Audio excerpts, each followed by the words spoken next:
Hello વિદ્યાર્થી મિત્રો, કેમ છો? મજામાં ને?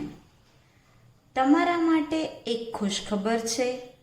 આ કોરોનાની મહામારીની પરિસ્થિતિમાં સરકાર દ્વારા વિદ્યાર્થીઓના હિતમાં એક નિર્ણય લેવાયો છે, જે અંતર્ગત 2020-21ના શૈક્ષણિક વર્ષના અભ્યાસક્રમમાં 30%નો ઘટાડો કરવામાં આવ્યો છે. તેમજ જે વાર્ષિક પરીક્ષા છે તે જૂન મહિનામાં લેવામાં આવશે તે જણાવવામાં આવ્યું છે. 30% ઘટાડા અંતર્ગત ગણિત અને વિજ્ઞાન સિવાયના વિષયોમાં અમુક પ્રકરણનો ઘટાડો કરવામાં આવ્યો છે, જ્યારે ગણિત અને વિજ્ઞાનમાં ચાલુ વર્ષના અભ્યાસક્રમમાં દરેક પ્રકરણમાંથી કેટલાક મુદ્દા આ ચાલુ વર્ષે અભ્યાસક્રમમાં લેવામાં આવશે, તેમજ કેટલાક મુદ્દાને અભ્યાસક્રમમાંથી એક વર્ષ માટે બાદ કરવામાં આવ્યા છે. તો આ વિડીયોમાં આપણે ધોરણ 9ના વિજ્ઞાન વિષયના અભ્યાસક્રમ વિશેની ચર્ચા કરીશું. તો ચાલો વિદ્યાર્થી મિત્રો જાણીએ કે આ વર્ષના અભ્યાસક્રમમાં કેટલા મુદ્દાને રાખવામાં આવ્યા છે અને કેટલા મુદ્દાને બાદ કરવામાં આવ્યા છે. તો ચાલો આપણે પ્રકરણ 1 ઉપર ચર્ચા કરીએ, જેનું નામ છે આપણી આસપાસમાં દ્રવ્યો. તો આ જે પ્રકરણ છે એ ટોટલ 5 ટોપિકમાં ડિવાઈડ કરવામાં આવ્યા છે, જેમાં પહેલો ટોપિક છે દ્રવ્યનો ભૌતિક સ્વભાવ, બીજો ટોપિક છે દ્રવ્યના કણોની લાક્ષણિકતા, ત્રીજો ટોપિક છે દ્રવ્યની અવસ્થા, ચોથો ટોપિક છે શું દ્રવ્ય પોતાની અવસ્થા બદલી શકે છે, અને પાંચમો ટોપિક છે બાષ્પીભવન. આ 5 ટોપિકમાંથી 4 ટોપિકને આ વર્ષના અભ્યાસક્રમમાં સામેલ કરવામાં આવ્યા છે, જ્યારે એક ટોપિક છે એને આ વર્ષના અભ્યાસક્રમમાંથી બાદ કરવામાં આવ્યા છે. બરોબર? તો આ જે 4 ટોપિક છે દ્રવ્યનો ભૌતિક સ્વભાવ, દ્રવ્યના કણોની લાક્ષણિકતા, દ્રવ્યની અવસ્થા અને બાષ્પીભવન. તો હવે પ્રશ્ન એ થાય કે જે ટોપિકને અભ્યાસક્રમમાંથી બાદ કરવામાં આવ્યું છે આ વર્ષે, શું એમાંથી પ્રશ્ન પૂછાઈ શકે? તો ના. જે ટોપિકને બાદ કરવામાં આવ્યા છે એ ટોપિકમાંથી કોઈ પણ પ્રશ્ન વાર્ષિક પરીક્ષામાં આ વર્ષની એક્ઝામમાં પૂછાશે નહીં. બરોબર? હવે આપણે વાત કરીએ બીજા યુનિટ વિશે, જે છે આપણી આસપાસના દ્રવ્યો શુદ્ધ છે. તો આ પાઠને ટોટલ 5 ટોપિકમાં ડિવાઈડ કરવામાં આવ્યા છે, જેમાંથી પહેલો ટોપિક છે મિશ્રણ શું છે, બીજો ટોપિક છે દ્રાવણ શું છે, ત્રીજો ટોપિક છે મિશ્રણના ઘટકોનું અલગીકરણ, ચોથો ટોપિક છે ભૌતિક અને રાસાયણિક ફેરફારો, તેમજ પાંચમો ટોપિક છે શુદ્ધ પદાર્થોના પ્રકાર કયા છે. જેમાંથી આ 3 ટોપિક મિશ્રણ શું છે, ભૌતિક અને રાસાયણિક ફેરફારો, શુદ્ધ પદાર્થોના પ્રકાર કયા છે, આ 3 ટોપિકનો આ વર્ષના અભ્યાસક્રમને અંદર એને સામેલ કરવામાં આવ્યા છે. તો આ 3 ટોપિકમાંથી પ્રશ્નો પૂછાઈ શકે છે, જ્યારે આ 2 ટોપિક દ્રાવણ શું છે અને મિશ્રણના ઘટકોનું અલગીકરણ, આ 2 ટોપિકમાંથી એક પણ ક્વેશ્ચન આપણને પૂછાશે નહીં. હવે આપણે ત્રીજા પાઠની ચર્ચા કરીએ, જે છે પરમાણુ અને અણુઓ. આ પાઠને પણ 5 ટોપિકમાં ડિવાઈડ કરવામાં આવ્યા છે, જેમાંથી પહેલો ટોપિક છે રાસાયણિક સંયોગીકરણના નિયમો, બીજો ટોપિક છે પરમાણુ શું છે, ત્રીજો ટોપિક છે અણુ શું છે, ચોથો ટોપિક છે રાસાયણિક સૂત્રો લખવા, અને પાંચમો ટોપિક છે આણ્વીય દળ અને મોલ સંકલ્પના. તો આ 5માંથી જે આ 3 ટોપિક છે, પરમાણુ શું છે, અણુ શું છે અને રાસાયણિક સૂત્રો લખવા, બરાબર, આ 3 ટોપિક અભ્યાસક્રમમાં સામેલ છે. તો આ 3 ટોપિકમાંથી આપણને ક્વેશ્ચન પૂછાઈ શકે છે. જ્યારે રાસાયણિક સંયોગીકરણના નિયમો, આણ્વીય દળ અને મોલ સંકલ્પના, આ 2 ટોપિક અભ્યાસક્રમમાંથી ચાલુ વર્ષે બાકાત કરવામાં આવ્યા છે. તો આમાંથી આપણને પ્રશ્નો પૂછાશે નહીં. હવે આપણે વાત કરીએ ચોથા યુનિટની, જે છે પરમાણુનું બંધારણ. તો આ જે યુનિટ છે એને 6 ટોપિકમાં ડિવાઈડ કરવામાં આવ્યા છે, જેમાં ફર્સ્ટ છે દ્રવ્યમાં રહેલ વીજભારિત કણો. સેકન્ડ છે પરમાણુનું બંધારણ, થર્ડ છે વિવિધ કક્ષાઓમાં ઇલેક્ટ્રોન કેવી રીતે વહેંચાય છે, ફોર્થ છે સંયોજકતા, ફિફ્થ છે પરમાણવીય ક્રમાંક અને દળાંક, જ્યારે સિક્સ્થ છે સમસ્થાનિકો. બરોબર, તો આમાંથી જે 4 મુદ્દા છે, દ્રવ્યમાં રહેલ વીજભારિત કણો, 4.2 છે પરમાણુનું બંધારણ, 4.4 છે સંયોજકતા અને 4.5 છે પરમાણવીય ક્રમાંક અને દળાંક. તો આ 4 ટોપિકને અભ્યાસક્રમમાં સામેલ રખાયા છે. તો આ 4 ટોપિકમાંથી ક્વેશ્ચન પૂછાશે. જ્યારે વિવિધ કક્ષાઓમાં ઇલેક્ટ્રોન કેવી રીતે વહેંચાય છે 4.3મો ટોપિક છે અને 4.6મો ટોપિક છે સમસ્થાનિકો. તો આ 2 ટોપિકમાંથી આપણને ક્વેશ્ચન પૂછાશે નહીં. આ જે નંબર મેં લખ્યા છે દરેક યુનિટની અંદર જે ટોપિક નંબર લખ્યા છે એ ચોપડીમાં બી છે અને ડાયજેસ્ટમાં બી છે.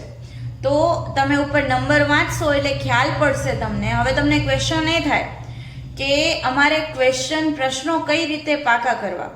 તો આ ટોપિકની નીચે જેટલા બી ક્વેશ્ચન્સ હોય, જ્યાં સુધી નવો ટોપિક ના આવે ત્યાં સુધીના જેટલા બી ક્વેશ્ચન્સ હશે એ ક્વેશ્ચન્સ એ ટોપિકને રિલેટેડ હશે, તો તમે એમાંથી પાકું કરી શકો છો. તેમજ સ્વાધ્યાયની અંદરથી પણ જેટલા ટોપિકને સામેલ કરવામાં આવ્યા છે એને રિલેટેડ પ્રશ્નો પૂછાશે. જે ટોપિકને બાકાત કરવામાં આવ્યા છે એમાંથી પ્રશ્નો પૂછાશે નહીં. હવે આપણે જોઈએ 5મું પ્રકરણ, જે છે સજીવોનો પાયાનો એકમ. તો આખો પ્રકરણ, આ પ્રકરણમાંથી કોઈ પણ ટોપિક બાકાત કરેલ નથી. એટલે આ આખા પ્રકરણમાંથી કોઈ પણ પ્રશ્ન પૂછાઈ શકે છે. હવે આપણે વાત કરીએ 6થા પ્રકરણની, જે છે પેશીઓ. બરોબર, જેમ આગળ આપણે 5મા પ્રકરણની વાત કરી એ જ રીતે આ 6થું પ્રકરણ પણ આખું અભ્યાસક્રમમાં સામેલ છે. તો એમાંથી પણ કોઈ પણ પ્રશ્ન પૂછાઈ શકે છે. આ યુનિટમાંથી એક પણ ટોપિક કટ કરવામાં આવેલ નથી. તો આ આખા યુનિટમાંથી કંઈ પણ પૂછાઈ શકે છે. હવે આપણે વાત કરીએ પ્રકરણ 7, જે છે સજીવોમાં વિવિધતા. તો આ જે યુનિટ છે એને ટોટલ 6 પોઈન્ટમાં એટલે 6 ટોપિકમાં ડિવાઈડ કરવામાં આવ્યું છે. જેમાંથી ફર્સ્ટ ટોપિક છે વર્ગીકરણનો આધાર, સેકન્ડ ટોપિક છે વર્ગીકરણ અને ઉદ્વિકાસ, થર્ડ ટોપિક છે વર્ગીકરણ સમૂહોની પદાનુક્રમિત સંરચના, ફોર્થ ટોપિક છે વનસ્પતિ સૃષ્ટિ, ફિફ્થ ટોપિક છે પ્રાણી સૃષ્ટિ અને સિક્સ્થ ટોપિક છે નામકરણ. તો આ આખા પ્રકરણમાંથી આપણે ફક્ત પ્રાણી સૃષ્ટિ અને નામકરણ આ 2 ટોપિક જ અભ્યાસક્રમમાં સામેલ છે. તો આમાંથી પ્રશ્નો પૂછાઈ શકે છે. જ્યારે આ 4 ટોપિક, વર્ગીકરણનો આધાર શું છે, વર્ગીકરણ અને ઉદ્વિકાસ, વર્ગીકરણ સમૂહોની પદાનુક્રમિત સંરચના કે વનસ્પતિ સૃષ્ટિ, આ 4 ટોપિકને બાકાત કરવામાં આવ્યા છે. તો આમાંથી પ્રશ્નો પૂછાશે નહીં. હવે આપણે વાત કરીએ પ્રકરણ 8 ગતિ, જે 6 ટોપિકમાં ડિવાઇડેડ છે આ યુનિટ. જેમાં ફર્સ્ટ ટોપિક છે ગતિનું વર્ણન, સેકન્ડ છે ગતિના દરનું માપન, થર્ડ છે વેગના ફેરફારનો દર, ફોર્થ છે ગતિનું આલેખીય નિરૂપણ, ફિફ્થ છે આલેખીય રીત વડે ગતિના સમીકરણો અને સિક્સ્થ છે નિયમિત વર્તુળમય ગતિ. તો આ જે 6 ટોપિક છે એમાંથી 4 ટોપિકને અભ્યાસક્રમમાં સામેલ રાખવામાં આવ્યા છે, જે છે ગતિનું વર્ણન, ગતિના દરનું માપન, વેગના ફેરફારનો દર તેમજ નિયમિત વર્તુળમય ગતિ. તો આ 4 ટોપિકને રિલેટેડ જેટલા બી ક્વેશ્ચન્સ છે એ એક્ઝામમાં પૂછાઈ શકે છે. જ્યારે ગતિનું આલેખીય નિરૂપણ અને આલેખીય રીત વડે ગતિના સમીકરણો આ 2 ટોપિકને બાકાત કરવામાં આવ્યા છે. તો એની અંડરના જે પ્રશ્નો છે એ પૂછાઈ શકશે નહીં. ઓકે, હવે આપણે વાત કરીએ બળ તથા ગતિના નિયમો, એટલે કે 9મું યુનિટ. બરોબર, તો જે મેં વાત કરી કે આ જે ટોપિક છે એ ટોટલ 6 પોઈન્ટની અંદર ડિવાઇડેડ છે. જેમાંથી ટોપિક નંબર 1 સંતુલિત અને અસંતુલિત બળ, ટોપિક નંબર 2 ગતિનો પ્રથમ નિયમ, ટોપિક નંબર 3 જડત્વ તથા દ્રવ્યમાન, ટોપિક નંબર 4 ગતિનો બીજો નિયમ, ટોપિક નંબર 5 ગતિનો ત્રીજો નિયમ, ટોપિક નંબર 6 વેગમાન સંરક્ષણનો નિયમ. તો એમાંથી જે પહેલા 4 ટોપિક છે સંતુલિત અને અસંતુલિત બળ, ગતિનો પ્રથમ નિયમ, ગતિનો દ્વિતીય નિયમ. બરાબર, આ ટોપિકોને આ પાઠની અંદર સામેલ કરવામાં આવ્યા છે, અભ્યાસક્રમમાં સામેલ કરવામાં આવ્યા છે. તો એમાંથી ક્વેશ્ચન્સ પૂછાઈ શકે છે. જ્યારે ગતિનો ત્રીજો નિયમ અને વેગમાન સંરક્ષણનો નિયમ, આ બે ટોપિકને આ ચાલુ વર્ષના અભ્યાસક્રમમાંથી બાકાત રાખવામાં આવ્યા છે, તો આમાંથી પ્રશ્નો પૂછાશે નહીં. હવે આપણે વાત કરીએ ચેપ્ટર નંબર 10, ગુરુત્વાકર્ષણ. આ ગુરુત્વાકર્ષણ પાઠ છે એ ટોટલ 7 સબટોપિક એટલે કે 7 મુદ્દાઓમાં વિભાજિત કરવામાં આવ્યો છે. જેમાં પહેલો મુદ્દો છે ગુરુત્વાકર્ષણ, સેકન્ડ મુક્ત પતન, થર્ડ દ્રવ્યમાન, ફોર્થ વજન, ફિફ્થ ધક્કો અને દબાણ, સિક્સ્થ આર્કિમિડીઝનો સિદ્ધાંત અને 7 છે સાપેક્ષ ઘનતા. જેમાંથી આ જે 4 ટોપિક છે 10.1, 10.2, 10.3, 10.4 ગુરુત્વાકર્ષણ, મુક્ત પતન, દ્રવ્યમાન અને વજન, આ 4 ટોપિકનો આપણા અભ્યાસક્રમમાં સામેલ કરવામાં આવ્યા છે. તો એમાંથી પ્રશ્ન પૂછાઈ શકે છે. જ્યારે 10.5 ધક્કો અને દબાણ, 10.6 આર્કિમિડીઝનો સિદ્ધાંત અને 10.7 સાપેક્ષ ઘનતા, આ 3 ટોપિકને આપણા કોર્સમાંથી બારે કાઢી દેવામાં આવ્યા છે આ વર્ષ પૂરતા. તો એમાંથી પ્રશ્ન પૂછાશે નહીં. હવે આપણે વાત કરીએ 11મા પ્રકરણની. તો આ બહુ સારી ન્યૂઝ છે તમારા માટે કે આ જે 11મું પ્રકરણ છે કાર્ય અને ઉર્જા, આખા પ્રકરણને આ વર્ષ માટે રદ કરેલ છે. એટલે આખા પ્રકરણમાંથી તમને કાંઈ જ વાંચવાની જરૂર નથી, આમાંથી કાંઈ જ પૂછાશે નહીં. હવે આપણે વાત કરીએ 12મો પાઠ જે છે ધ્વનિ. બરાબર, આ પાઠને ટોટલ 6 ટોપિક 6 મુદ્દામાં વહેંચવામાં આવ્યું છે. જેમાંથી પહેલો મુદ્દો છે 12.1 ધ્વનિનું ઉત્પાદન, 12.2 ધ્વનિનું પ્રસરણ, 12.3 ધ્વનિનું પરાવર્તન, 12.4 સાંભળવાનો વિસ્તાર, 12.5 પરાધ્વનિની ઉપયોગિતા, 12.6 માનવ કાનની સંરચના. બરાબર, તો એમાંથી જે પહેલા 4 ટોપિક છે ધ્વનિનું ઉત્પાદન, ધ્વનિનું પ્રસરણ, ધ્વનિનું પરાવર્તન અને સાંભળવાનો વિસ્તાર, આ 4 ટોપિકને આપણે અભ્યાસક્રમમાં સામેલ કરવામાં આવ્યા છે. જ્યારે આ 2 ટોપિક છે પરાધ્વનિની ઉપયોગિતા અને માનવ કાનની સંરચના, તો એ બંનેને કેન્સલ કરવામાં આવ્યા છે. એટલે આ 4 ટોપિકમાંથી આપણે પ્રશ્નો પૂછાશે, જ્યારે આ 2 ટોપિકમાંથી આપણે પ્રશ્નો પૂછાશે નહીં. હવે આપણે વાત કરીએ 13મું પ્રકરણ જે છે આપણે શા માટે માંદા પડીએ છીએ. હવે આ પ્રકરણ છે એ મુખ્યત્વે 3 જે મેઇન ટોપિક છે એમાં ડિવાઈડ કરવામાં આવ્યું છે.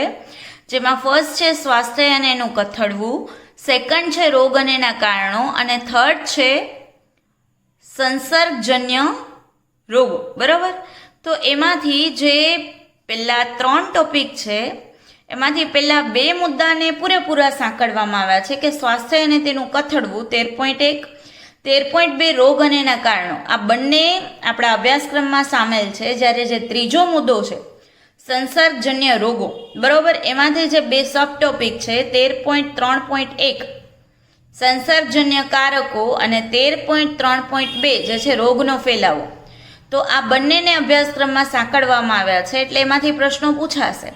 જ્યારે જે 3 સબ ટોપિક છે 13.3.3 અંગ વિશિષ્ટ પેશી વિશિષ્ટ અભિવ્યક્તિ, 13.3.4 ઉપચારના સિદ્ધાંતો, 13.3.5 રોગ અટકાવવાના સિદ્ધાંતો, આ 3ને આપણા અભ્યાસક્રમમાંથી બાકાત કરવામાં આવ્યું છે આ વર્ષે. તો એમાંથી આપણને કોઈ પણ પ્રશ્નો પૂછાશે નહીં. હવે આપણે વાત કરીશું 14મું પ્રકરણ જે છે નૈસર્ગિક સ્ત્રોતો. તો આ આખા પ્રકરણને 5 મુદ્દાઓમાં વહેંચવામાં આવ્યું છે. જેમાંથી પહેલું છે જીવનનો શ્વાસ હવા, બીજું છે પાણી એક અદ્ભુત પ્રવાહી, ત્રીજું છે ભૂમિમાં ખનિજની પ્રચુરતા, ચોથું છે જૈવ ભૂરાસાયણિક ચક્રો અને 5મું છે ઓઝોન સ્તર.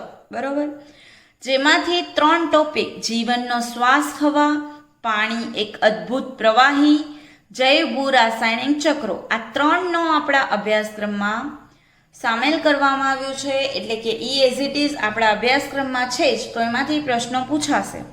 જ્યારે ભૂમિમાં ખનિજની પ્રચુરતા અને ઓઝોન સ્તર, આ બંને ટોપિકને હાલ પૂરતા 1 વર્ષ પૂરતા આપણા અભ્યાસક્રમમાંથી રદ કરેલ છે, તો એમાંથી પ્રશ્નો પૂછાશે નહીં. હવે આપણે છેલ્લું પ્રકરણ નંબર 15 એની વાત કરીએ, જે છે અન્ન સ્ત્રોતમાં સુધારણા. એ આખા યુનિટને બે મેઇન ટોપિકમાં ડિવાઈડ કરવામાં આવ્યું છે, જેમાં ફર્સ્ટ છે 15.1 પાક ઉત્પાદનમાં સુધારણા અને બીજું છે 15.2 પશુપાલન. જેમાંથી આજે એક છે 15.1 પાક ઉત્પાદનમાં સુધારણા. એ આપણા અભ્યાસક્રમમાં યથાવત છે, તો એમાંથી પ્રશ્નો પૂછાઈ શકે છે. જ્યારે 15.2 પશુપાલન, બરાબર, આને આપણા અભ્યાસક્રમમાંથી કેન્સલ કરવામાં આવ્યું છે, તો એમાંથી આપણને એક પણ પ્રશ્ન પૂછાશે નહીં. ત્યારબાદ એક મેઇન સૂચના કે જે મેં બ્લેક પેનથી લખેલું છે, એ અભ્યાસક્રમમાં સામેલ છે ટોપિક્સ, તો એમાંથી ક્વેશ્ચન્સ પૂછાશે. જ્યારે જે બ્લુ પેનથી લખેલું છે એ અભ્યાસક્રમમાં સામેલ નથી, તો એમાંથી આપણને કોઈ પણ પ્રશ્ન પૂછાશે નહીં. અને બીજી અગત્યની વાત કે પ્રકરણ 11 સિવાયના તમામ જે પ્રકરણ છે, બરાબર, એની આ ટોપિક્સ લખેલા હોય એના પહેલાંની જે પ્રસ્તાવના છે, બરાબર, એ પ્રસ્તાવનાની વિગતો અભ્યાસક્રમમાં રાખે છે, તો એમાંથી તમને કાંઈ પણ પૂછી શકે છે.